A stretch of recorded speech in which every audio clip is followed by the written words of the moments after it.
킴스트에드 11번째 파트는 평가입니다.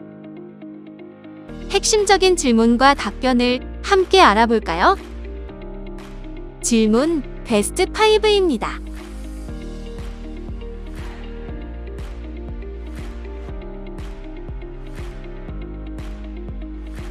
첫 번째 질문입니다. 연차평가가 폐지됨에 따라 단연도 과제를 연단위로 평가하는 것은 불가능해진 것인가요? 아니요. 과제의 특성에 따라 연단위의 평가가 필요한 경우 단계를 연단위로 하여 매년 단계 평가를 실시할 수 있습니다. 단계 평가와 별개로 연차 보고서를 제출받거나 필요시 혁신법 제12조 제7항에 따라 관련 보고를 요구함으로써 연 단위로 과제 진행 상황 점검이 가능합니다. 두 번째 질문입니다. 단계 평가의 결과에 따라 연구개발 과제가 중단될 수 있나요? 네, 중단될 수 있습니다. 단계 평가 결과에 따라 연구개발 과제의 중단 또는 변경, 연구개발비의 증액 또는 감액 조치가 이루어질 수 있습니다. 세 번째 질문입니다. 특별평가 실시를 통보받은 연구개발기관은 연구개발비를 집행할 수 없나요?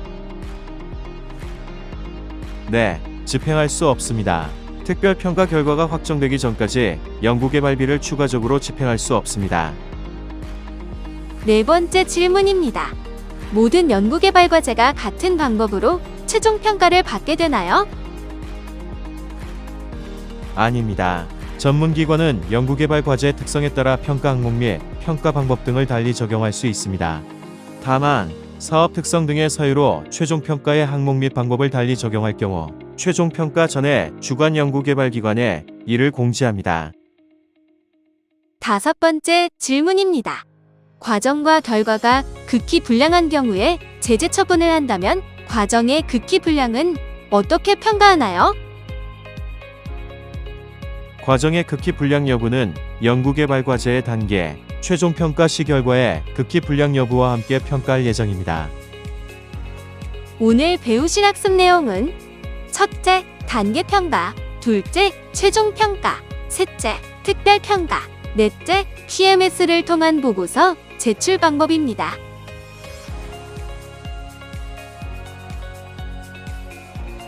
먼저 첫 번째 파트인 단계 평가에 대하여 알아보겠습니다. 종전 중간 평가는 삭제되었으며 단계 평가가 도입되었습니다. 단계 평가 관련 규정은 국가연구개발혁신법 제12조 연구개발 과제의 수행 및 관리, 제14조 연구개발 과제의 평가와 시행령이 있습니다. 단계 평가 관련 절차입니다. 첫 번째로 단계 보고서 등 단계 평가 관련 서류를 제출합니다. 주관 연구개발기관은 연구개발 과제의 각 단계 종료 45일 전까지 제출해야 합니다. 두 번째로 제출 서류를 보완합니다. 사전 검토 및 단계 평가 등을 위하여 필요한 경우 제출 서류에 대하여 킴스트에서 주관 연구개발기관에게 보완을 요청할 수 있습니다. 세 번째로 단계 평가를 실시합니다. 혁신법 제12조 제2항에 따라 연구개발 과제 수행 과정과 연구개발 성과에 대하여 단계 평가를 실시하는데 이때 연구 책임자가 직접 발표하는 것이 원칙입니다. 네 번째로 평가 결과를 통보받습니다. 킴스트에서 주관 연구개발기관의 단계 평가 결과를 통보하는데 결과는 다음 단계의 계속 지원, 지원 중단 또는 변경 등으로 분류됩니다. 다섯 번째로 평가 결과에 이의가 있을 시 이의 신청을 합니다. 주관 연구개발기관이 평가 결과를 통보받은 날로부터 10일 이내에 1회에 한하여 신청이 가능합니다. 여섯 번째로 수정 보완된 단계 보고서 등을 접수합니다. 단계 평가에서 도출된 보완 사항을 반영한 단계 보고서 및 관련 서류를 킴스트에 제출합니다. 일곱 번째로 TMS 시스템의 정보를 입력합니다. 해당 단계 과제의 정보 및 연구개발비 등을 등록 후 승인을 요청합니다. 마지막으로 단계 평가에 따른 협약 변경을 합니다. 단계 평가 결과에 따라 해당 연구개발 과제의 보완, 변경, 중단 조치가 이뤄질 수 있고 연구개발비가 증액 또는 감액될 수 있습니다. 단계보고서 세부 내용 및 단계평가, 평가 항목에 대해 알아볼까요? 단계보고서 세부 내용은 연구개발과제의 개요, 수행과정 및 수행내용, 수행결과 및 목표 달성 정도, 연구개발성과 및 관련 분야에 대한 기여 정도, 성과의 관리 및 활용계획 그리고 향후 연구개발과제 수행계획이 있습니다. 단계평가의 평가 항목은 단계보고서 세부 내용을 바탕으로 구성되어 있으며 연구 수행 과정과 성과를 동시에 평가하게 됩니다. 단계평가에 따른 조치에 대해 알아보겠습니다. 평가 결과는 우수, 보통, 미흡, 매우 미흡 그리고 극히 불량으로 구분됩니다. 매우 미흡 등급일 경우 평가 결과를 종합적으로 판단하여 연구 수행 과정이 부적절할 시 극히 불량 등급이 부여됩니다. 이때 혁신법 시행령 제17조 제1항에 따라 해당 연구개발과제는 중단되며 참여 제한 또는 제재 부과금이 부과될 수 있습니다.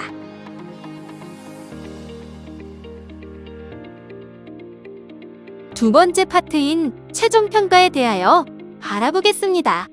최종평가는 주관연구개발기관이 제출한 최종보고서를 바탕으로 실시됩니다. 최종평가 관련 규정은 국가연구개발혁신법 제12조 연구개발과제의 수행 및 관리, 제14조 연구개발과제의 평가 등과 시행령 제16조, 제17조, 제29조, 제35조가 있습니다. 최종평가 관련 절차입니다. 첫 번째로 최종보고서 및 연구개발성과 관련 서류를 제출합니다. 연구개발과제의 연구개발기간 종료 후 60일 이내에 제출하셔야 합니다. 두 번째로 제출 서류를 보완합니다. 사전검토 및 최종평가 등을 위하여 필요한 경우 제출 서류에 대하여 킴스트에서 주관연구개발기관에게 보완을 요청할 수 있습니다. 세 번째로 최종평가를 실시합니다. 혁신법 제12조 제2항에 따라 연구개발과제 수행과정, 연구개발성과 등에 대하여 최종평가를 실시하며 이때 연구 책임자가 직접 발표하는 것이 원칙입니다. 네 번째로 킴스트에서 주관연구개발기관에 최종평가 결과를 통보합니다. 결과는 우수, 보통, 미흡, 매우 미흡, 극히 불량으로 분류되며 연구 수행 과정이 부적절할 경우 극히 불량 등급을 받게 됩니다. 다섯 번째로 평가 결과에 이의가 있을 시 이의 신청을 합니다. 주관연구개발기관이 평가 결과를 통보받은 날로부터 10일 이내에 1회에 한하여 신청이 가능합니다. 여섯 번째로 수정 보완된 최종보고서 등을 제출합니다. 주관연구개발기관은 평가 의견에 따라 보고서 등을 수정 보완하여 제출하고 킴스트는 최종보고서를 홈페이지에 공개합니다. 마지막으로 추적조사 단계가 있습니다. 연구개발과제가 종료된 해의 다음 해부터 5년 동안 조사를 실시하므로 연구개발기관은 이에 적극적으로 응하셔야 합니다. 최종보고서 세부 내용 및 최종평가 평가 항목에 대해 알아볼까요? 최종보고서 세부 내용은 연구개발과제의 개요, 수행과정 및 수행내용, 수행결과 및 목표 달성 정도, 연구개발성과 및 관련 분야에 대한 기여 정도, 그리고 성과의 관리 및 활용계획이 있습니다.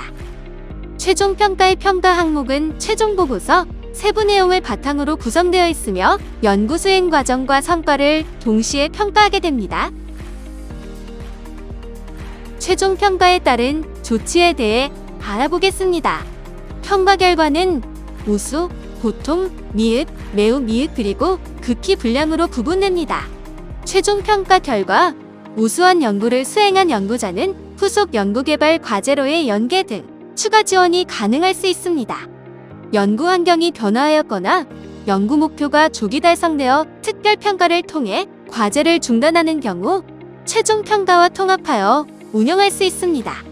연구개발 과제의 수행 과정과 결과가 모두 극히 불량한 과제의 경우 참여 제한 또는 제재 부과금 부과 등의 조치가 이뤄질 수 있습니다.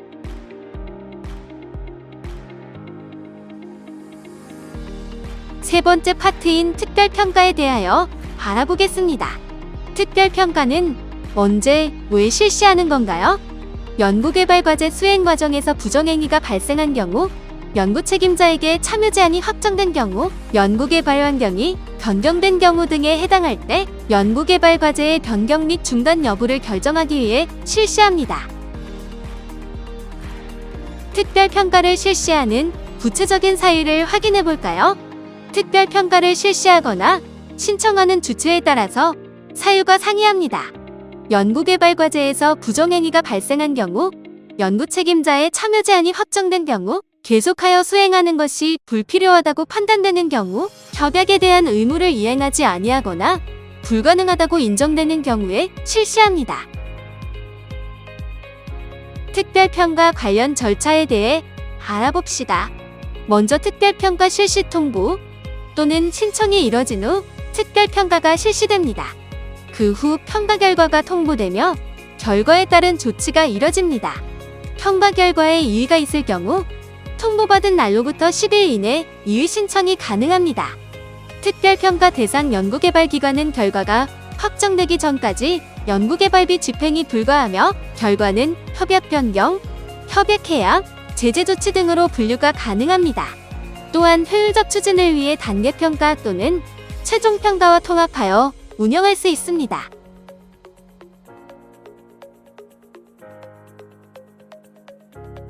이제 마지막 파트인 PMS를 통한 보고서 제출 방법에 대하여 알아보겠습니다. 우선 보고서 제출을 위해 PMS에 접속하여 연구 책임자로 로그인을 합니다. 수행관리 탭에서 과제 보고서 관리를 클릭합니다. 과제를 검색할 수 있도록 과제 접수번호, 과제명 등 검색 조건을 입력하고 조회를 하면 과제 목록을 확인할 수 있습니다. 보고서를 제출하고자 하는 과제를 선택하면 다음 화면으로 넘어가게 됩니다. 기본 정보의 보고서 종류 구분에서 최종 보고서를 선택하고 기본 정보들을 모두 입력합니다. 기본 정보를 모두 입력한 후 첨부 파일 안에 보고서 제출에 해당하는 서류를 첨부하고 오른쪽 상단의 검토 요청을 클릭하시면 팀스트로 보고서 제출이 완료됩니다. 만약 작성하다가 임시 저장을 하실 경우 작성된 부분까지 내용이 저장되며 신규 작성을 클릭하실 경우 신규 자료 작성을 위한 페이지로 이동하게 됩니다. 마지막으로 기본 정보 상단을 통해 보고서 제출의 진행 상태를 확인할 수 있습니다. 진행 상태가 검토 요청일 경우 팀스트에서 보고서 접수 여부를 검토 중인 상태이며 오랜 기간 검토 중일 경우 과제 담당자에게 유선 또는 이메일로 검토 요청에 대한 확인이 필요합니다. 진행 상태가 확정일 경우 팀스트에서 제출한 자료를 접수한 상태이며 반려의 경우는 팀스트에서 제출한 자료를 반려한 상태입니다. 반려 상태일 경우 해당 건을 선택하여 수정 후 재제출하거나 제출이 불필요해진 경우 삭제 처리를 통해 후속 조치를 진행합니다. 오늘 배운 내용을 정리해 볼까요? 핵심 요약을 확인해 봅시다.